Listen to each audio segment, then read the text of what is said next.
मेहनत को सफल कीजिए, सब्सक्राइब कीजिए, लाइक करना ना भूलिए, बेल आइकन को जरूर दबाएं और अलग अलग प्लेटफॉर्म पर उसे शेयर जरूर करें। Thanks. Natural resources.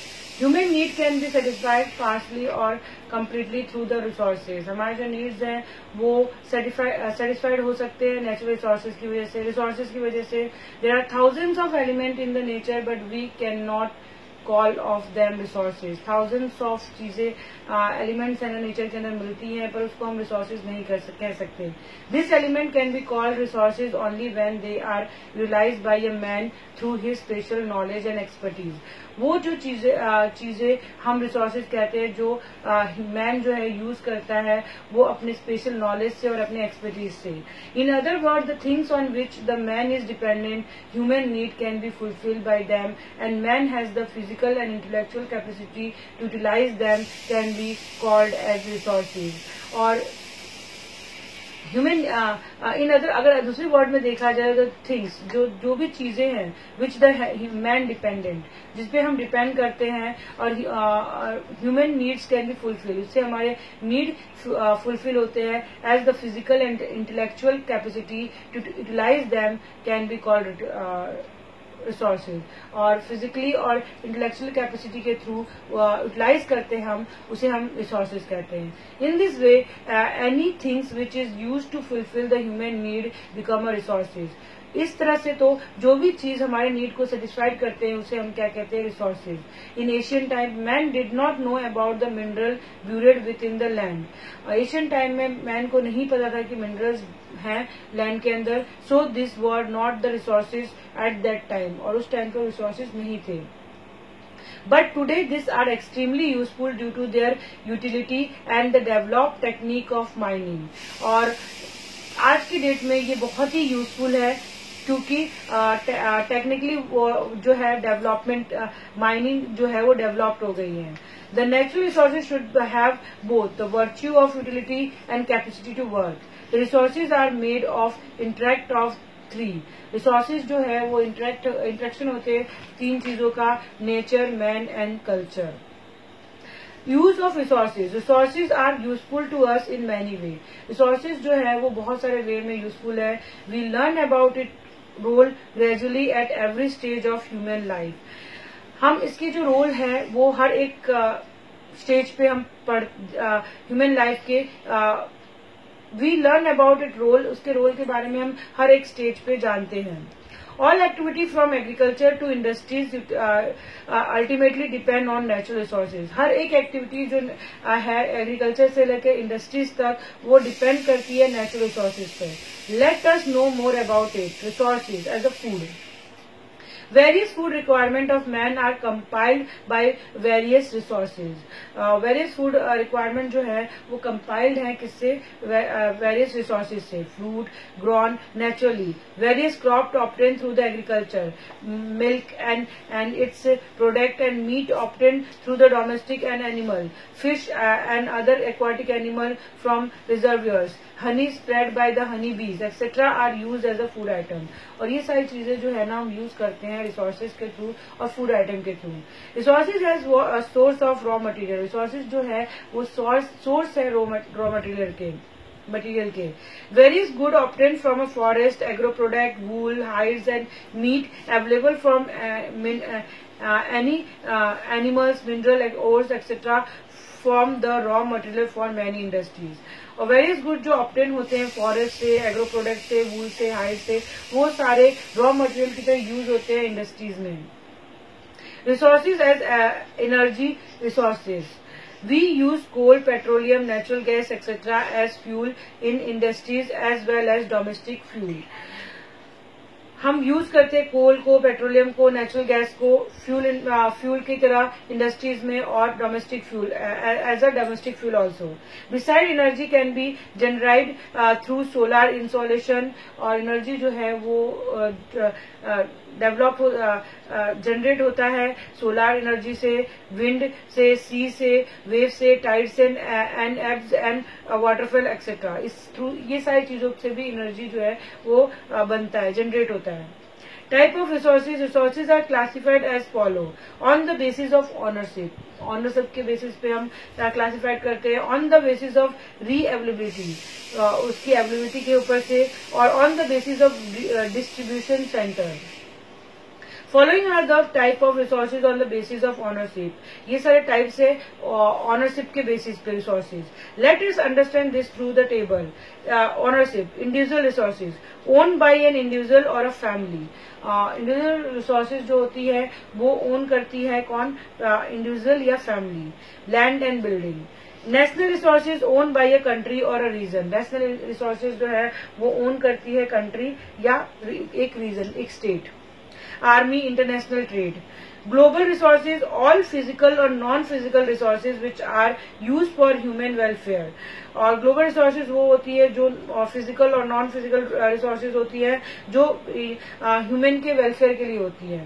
Resources of common ownership of all nation of the world, और रिसोर्सेज जो कॉमन ऑनरशिप प्रोवाइड करती है पूरे नेशन जितने भी हैं वो पूरे वर्ल्ड में है।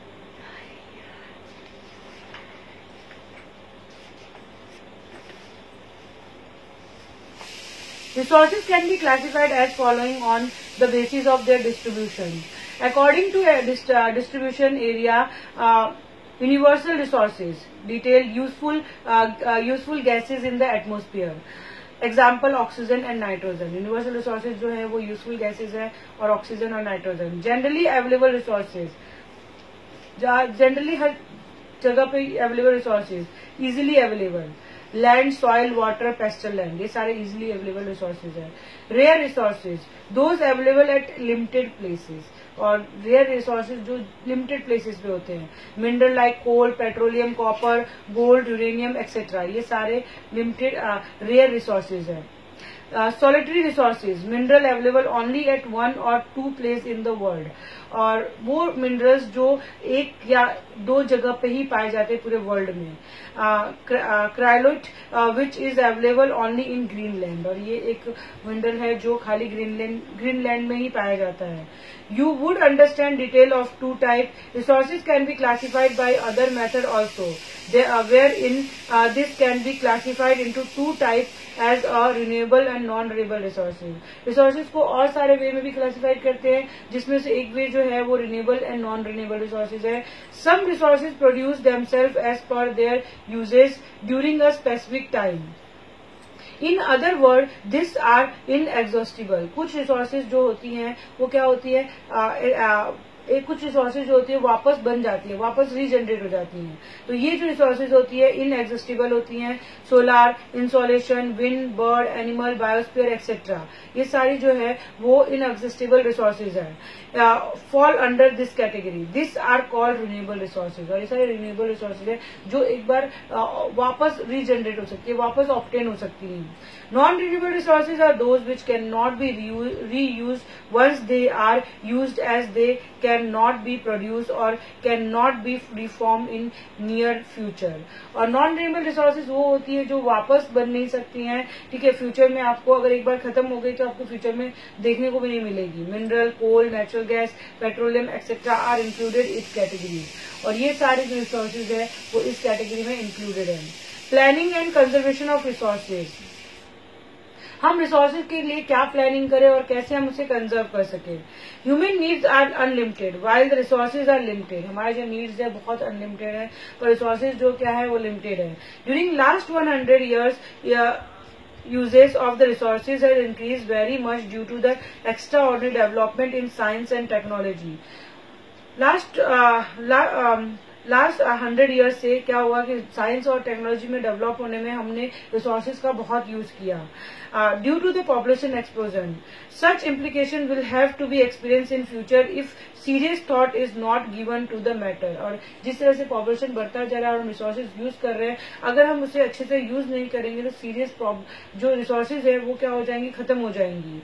सो it is duty of all us to conserve resources for future generation. तो हमें जो रिसोर्सेज है उसे प्रोटेक्ट करके रखना चाहिए जिससे फ्यूचर जनरेशन है ना उसे भी ये रिसोर्सेज वो यूज कर सके।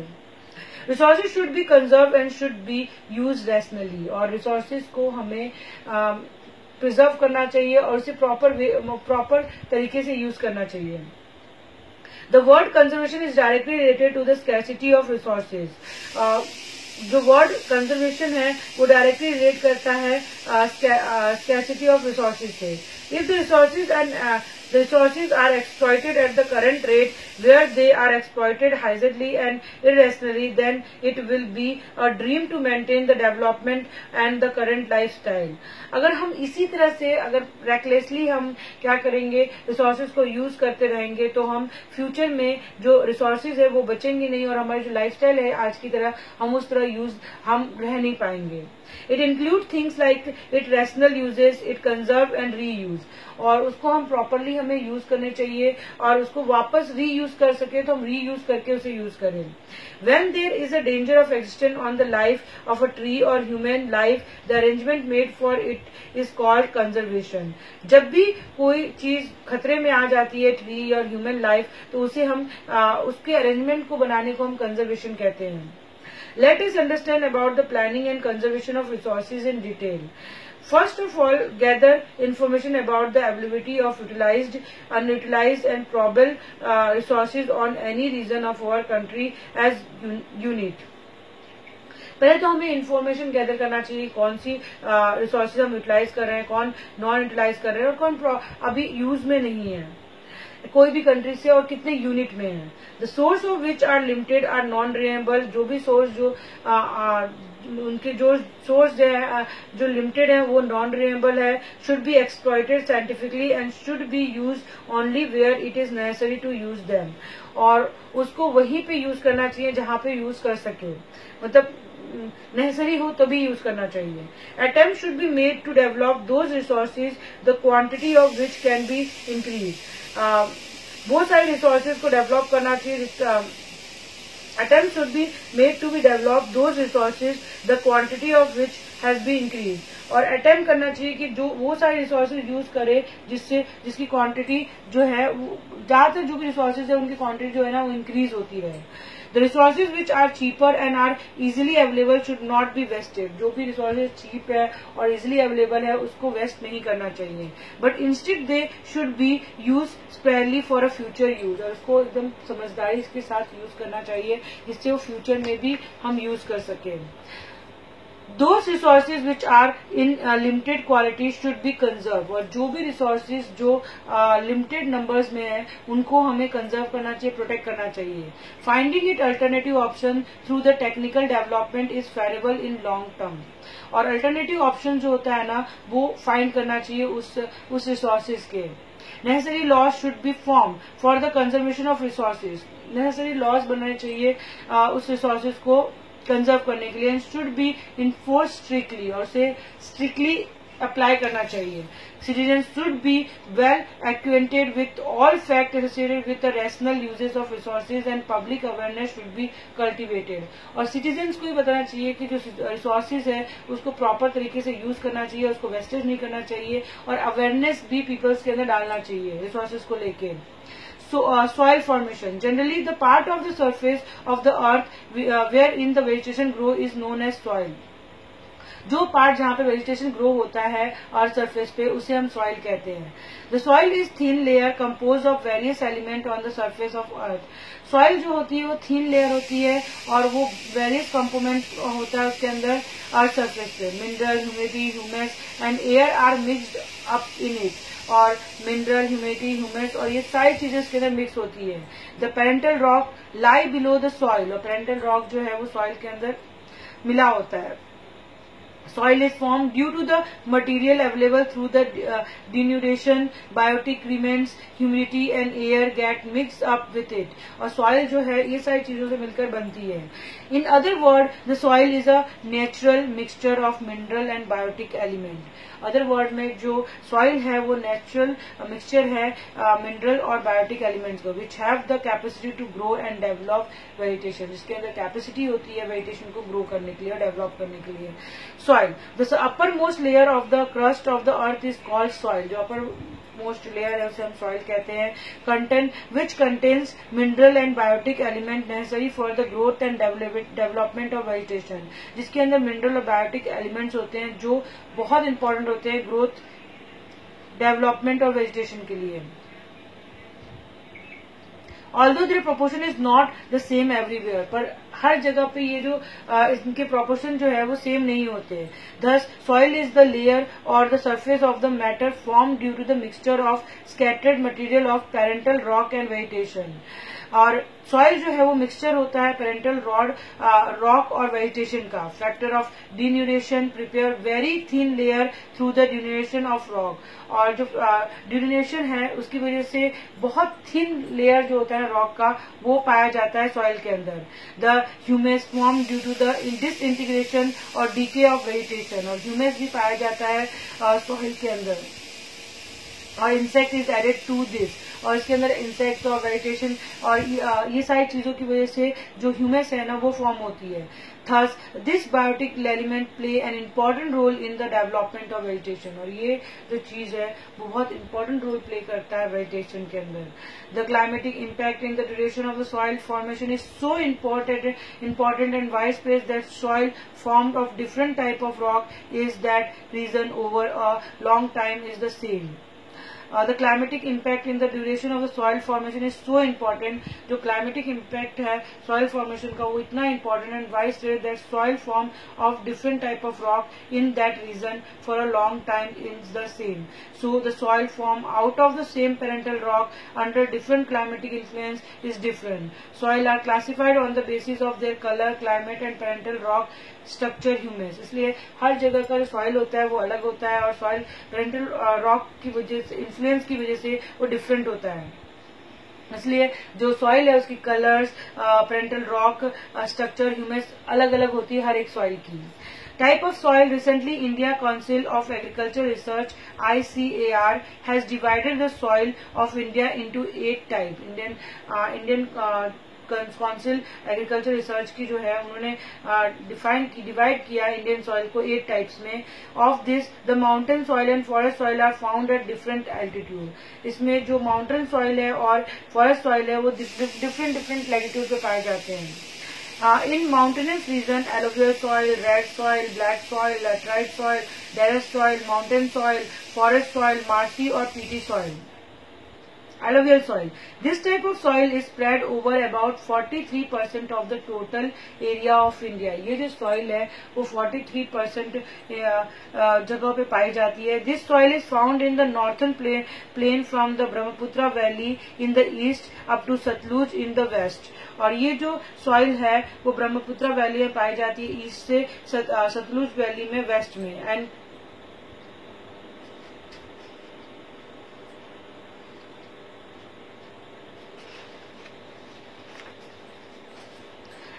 Delta region of Mahanadi, Godavari, Krishna and Kaveri river, और इन सारी रिवर के डेल्टा रीजन में भी पाई जाती है। The formation of alluvial soil is the due to the alluvial deposition by the river, और इसका जो फॉर्मेशन हुआ था वो इसकी वजह से एलुवियल डिपोजिशन जो रिवर के थ्रू आई थी उसकी वजह से alluvial soil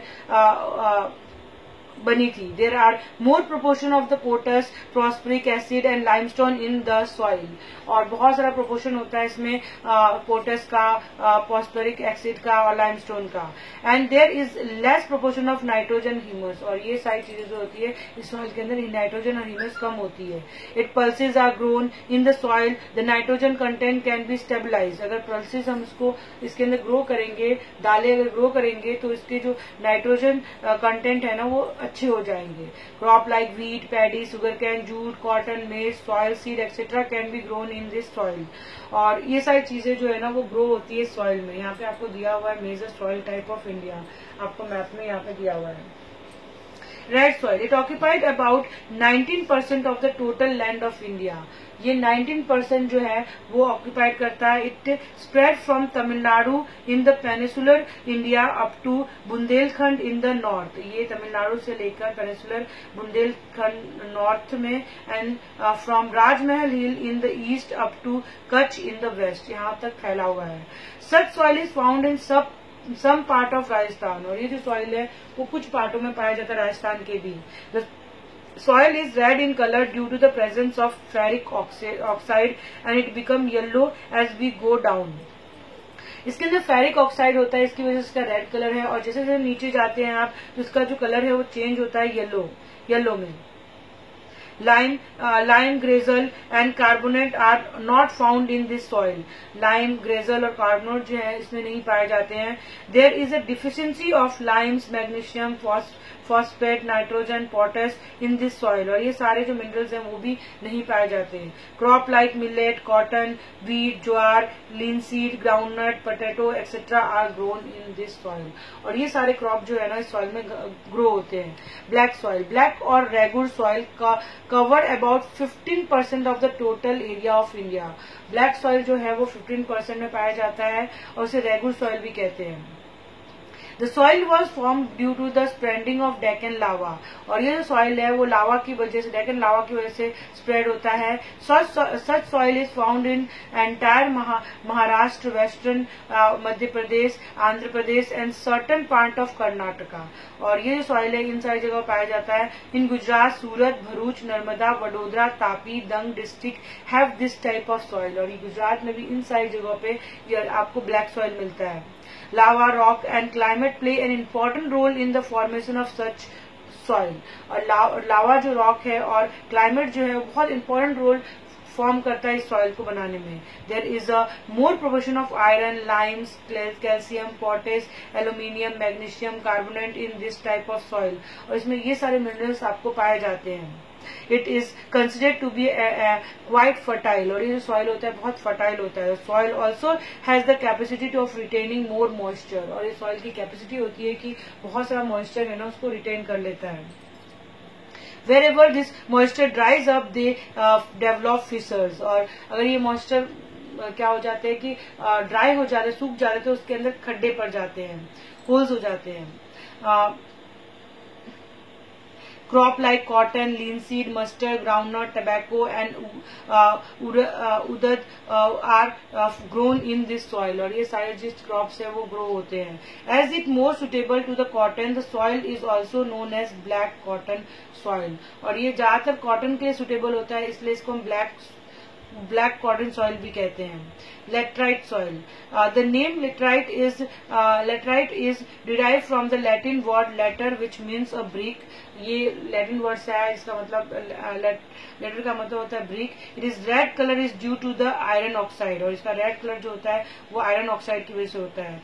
When this soil become wet, जब ये soil wet हो जाता है, it becomes smooth like a butter, and when it is dry, it is become very hard. और वो जब wet होता है वो बटर की तरह स्मूथ हो जाता है और जब वो सूख जाता है वो बहुत हार्ड हो जाता है. It is form due to the change of dry and moist climate due to the preservation of silica based material. और ये जो है इसलिए ऐसा होता है because dry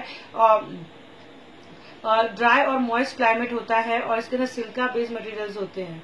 this soil has based in the higher area of peninsular plenty of India.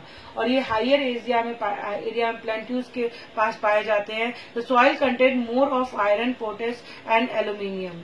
और इसके अंदर ये सारे मिनरल पाए जाते हैं. The soil is less fertile but cotton, paddy, ragi, sugarcane, tea, coffee, cashew, etc. can be grown after using fertilizer. और ये less fertile होता है पर fertilizer use करके आप ये सारी चीजें grow कर सकते हो. Desert soil. This type of soil is seen in the area where the climate is arid or semi-arid. ये सारे जो है वो desert area में पाए जाते हैं जहाँ पे arid मतलब थोड़ा पानी कम हो और बारिश हो रही हो, बारिश कम हो, पानी कम हो और नहीं हो.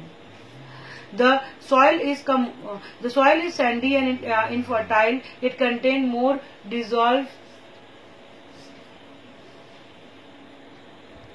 desert soil. This type of soil is seen in the area where the climate is arid or semi-arid. जहाँ पे क्लाइमेट एराइड होते हैं, पानी कम होता है या सूखा होता है. The soil is Sandy and infertile. ये जो सॉइल होते हैं बहुत सैंडी होते हैं और इनफर्टाइल होते हैं. It contains more dissolve mineral. Rajasthan, Haryana and southern Punjab have this type of soil. और ये सारे जगह पे ये सॉइल पाया जाता है. In Gujarat this type of soil is found in Kutch and some part of Saurashtra. With irrigation facility crop like millet and jowar can be cultivated in the soil. और इरिगेशन फैसिलिटी की वजह से ये सारे क्रॉप भी ग्रो हो सकते हैं. Mountain soil. This type of soil is found in the valley and sloppy region of Himalaya at an latitude of about 2700 to 3000 metre. ये जो soil है ये इतने distance से पाए जाते हैं. It is a layer is a very thin and is underdeveloped. ये इसके layer जो होते हैं बहुत thin होते हैं और वो underdeveloped होते हैं. The soil is found in Assam, Darjeeling, Uttarakhand, Himachal Pradesh and Kashmir. और ये जो soil है इन सब जगहों पे पाई जाती है. In Himalaya the soil is found at a general altitude in the region of pine and cheat tree. और हिमालय में इन सारी जगह पे ये सारी ट्रीज होती हैं वो ग्रो होती हैं. Forest soil. This type of soil is found within the latitude between 3000 meter to 31 meter in the coniferous forest of Himalaya, Saidri, Eastern Ghat and Tehri region of Himalaya. The surface of the earth is covered by the shades, leaves of the tree and the upper part of the land become black due to the increase in the humus and caused due to the decaying level. और जो surface जो होता है वो cover होता है leaves की वजह से और upper part land become black due to the increase in the humus. और land जो होता है वो black हो जाता है because humus की वजह से. It change into a blue or red color और उसकी वजह से blue और red color में change होता है while going down within the land. और land के अंदर ही नीचे जाते जाते. Beside tea, coffee, spices, other crop like wheat, maize, barley, paddy, etc. are taken. The soil is found in limited area. और ये सारी चीजें भी ग्रो होती है पर ये सॉइल जो है लिमिटेड एरिया में ही पाए जाते हैं.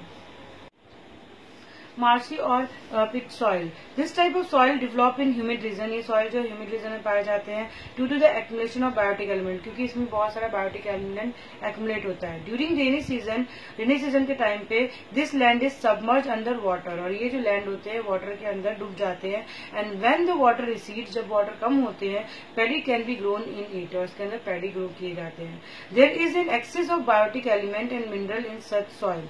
और बहुत सारा इसके अंदर बायोटिक एलिमेंट्स होता है और मिनरल्स होता है सॉइल के अंदर. But it shows insufficient in phosphate and potash. और इसके अंदर फॉस्फेट और पोटेश की मात्रा कम होती है. Such soil is found in Orissa, West Bengal, coastal Tamil Nadu, central area of northern Bihar and Almora district of Uttarakhand. The soil has very limited extent. और सॉइल जो है बहुत ही कम एक्सटेंट में है. Soil erosion. Erosion means the transportation of land particle from one place to another with the help of moving air and water.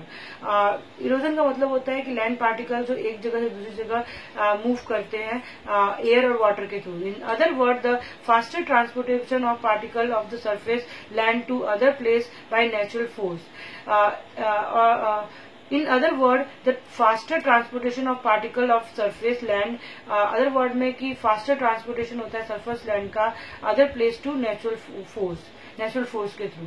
It take many years to form the upper layers. बहुत साल लग जाते हैं upper layers को बनाने में. If the soil particles are carried away because of heavy rain, अगर soil particles जो होते हैं वो carried away हो जाते हैं heavy rains और stormy winds से, the agriculture production decrease. इसकी वजह से agriculture production जो होती है वो decrease हो जाती है. It is an extremely necessary to maintain this upper layer of agriculture. और इसलिए बहुत necessary है कि agriculture को maintain करने के लिए कि अपर लेयर जो है वो मेंटेन रहे. So the soil erosion should be prevent. और जिससे सॉइल इरोजन है वो प्रिवेंट हो जाए. Measure to prevent soil erosion क्या क्या हम कर सकते हैं.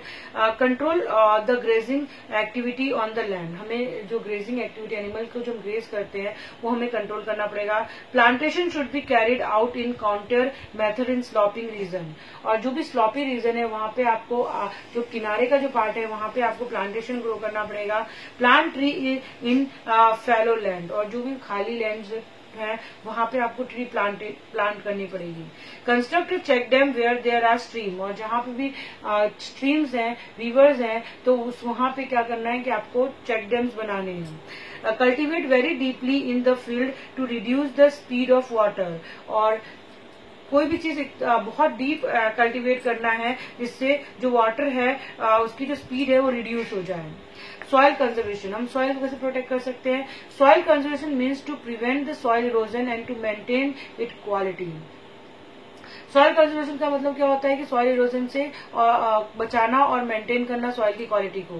Soil conservation is directly connected to retain the soil particle at their origin place. और सॉइल कंजर्वेशन जो है वो डायरेक्टली कंटेन करता है सॉइल पार्टिकल्स को ओरिजिन प्लेस में रखने के लिए। Different remedies are use at different place in the world according to the location and problem.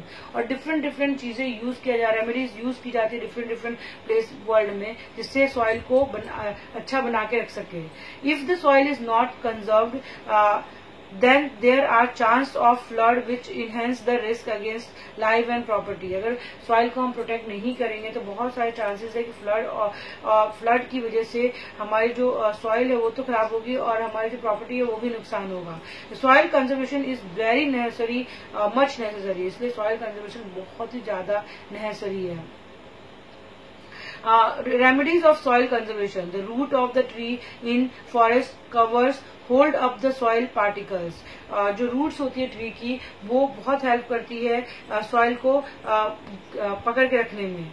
Plant tree is the river gorge and on mountain slope. और trees जो है उनको mountain slope area में और रिवर के आसपास लगाना चाहिए।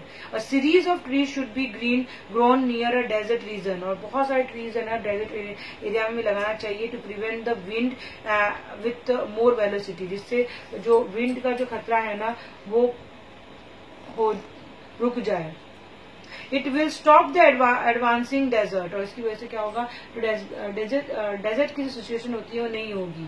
The river flood should be control. River flood को कंट्रोल करना चाहिए by diverting their flow in other river और इन ड्राई रिवर बेड। और उसको फ्लड कंट्रोल की वजह से अगर वो जो रिवर है उसे फ्लड आता है, दूसरे रिवर में उसका पानी को फ्लो करना चाहिए या ड्राई रिवर बेड्स बनवाना चाहिए।